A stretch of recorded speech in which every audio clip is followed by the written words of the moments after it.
good morning pala mga day. Another day of school, day 2 of school na. Tara, prepare with me na. Let's comb our hair first.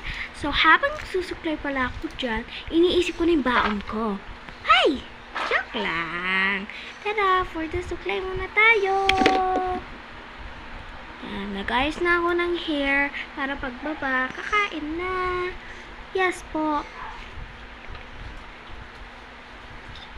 Inom muna po tayo ng tubig. Napanis na yata po dyan yung laway ko eh. Char! Yun na. Refreshing. Tara na po, baba na po tayo. Habang naglalakad nga po ako dyan, natatakot po ako dahil sobrang dilim po. Diba? Hindi po halatang madilim. May ilaw po kasi. At kain na po tayo. Ang ulam ko pala, by the way po, is fried rice and chicken nuggets. Mama, thank you very much. You know that I love chicken nuggets. Me too, Mama. Huy!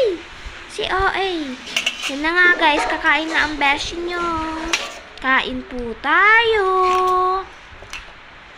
Say a naman po dyan. Say a po. Sabing angay. Huy! Kain po. Say apo. Sarap. At kain lang po tayo dyan. Habang nagbe-breakfast po ako dyan, after ko po dyan ay nandito na ako. Sobrang sarap dyan ng kain ni Madam. Oh my God! Takaw mo naman. Ha ha ha ha ha. Yun na nga po, guys. At last bite na nga po yan, guys. Kain po. Tapos na nga po tayo dyang kumain. At iinom na po tayo ng tubig. Tubig pala, hindi tumig. Sorry po. Yan po. Tapos na po tayo uminom. Yan nyo, guys. Nabusog pa nga dyan. At tumighay pa nga. Yan na, guys, maliligo na po ako. Halata naman po sa ginawa ko eh. Boogs! Tapos na ako maligo at magbihes.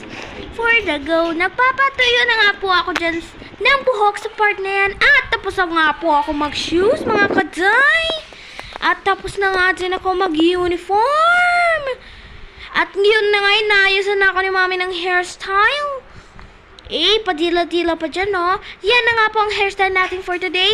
By the way, hashtag Batang Kuromi. Kita nyo naman po eh.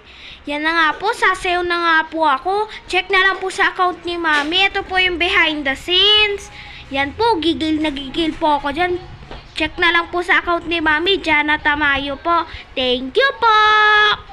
At yan na nga, paalis na po kami dyan sa part na yan. At pagod na pagod nga ako dyan sa part na yan eh. Kaya kinuha ko na kaagad-agad yung cellphone at nauhaw na ako. At lumabas na nga ako at dahil alis na kami, yun lang po. Bye-bye!